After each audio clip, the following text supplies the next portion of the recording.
ቅዱስ ገብርኤል እነሆ በ78 ዓመተ ምህረት 63 ሰው የያዘ መኪና ወደ ቁልቢ ሲጓዝ በተገለበጠበት ወቅት 3 ሰዎች ከመትረፋቸውም እጹብ ድንቅ ስንል ክርስትና ሊነሳ የሄደ ሕፃን ከዛፉ ላይ ተገኝተዋል።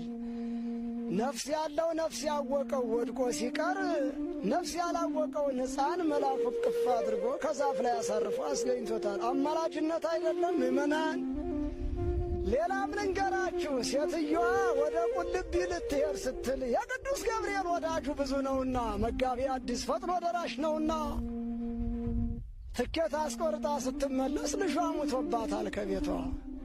ከመልአኩ ደጅ ሳልደርስ እንባዬን ሳላፈስ ከሱ ጋር ሳልዋቀስ ልጅ አፈር አይለብስም ብላ ጥላ ሄዳለች። እንደ ዛሬ መንገዱ አስፋልቱ አልተለቀለቀም። መንገዱ ፈጣን አልሆነም። የዛን ጊዜ 2 ቀን ጉዞ 2 ቀን መመለስ ነው። 1 ቀንም እዚያው አደረች። 4 ቀን ተጓዘች።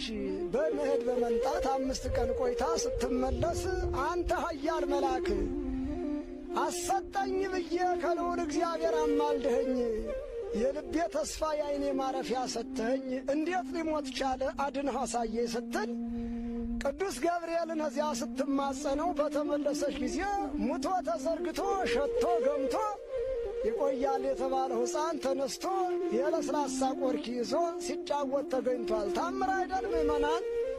የሞተ ከማንሳት ፈጥኖ ከመድረስ እንባን ከማበስ እንዲህ ያለ አማላጅነት ከየትኛው ሃይማኖት አለ? ይቅርታ ባዶ ቤት ለማንሳት ጊዜ የለኝም እንጂ ተዋህዶ ብዙ ነው ሀብቷ። ቅዱስ ገብርኤል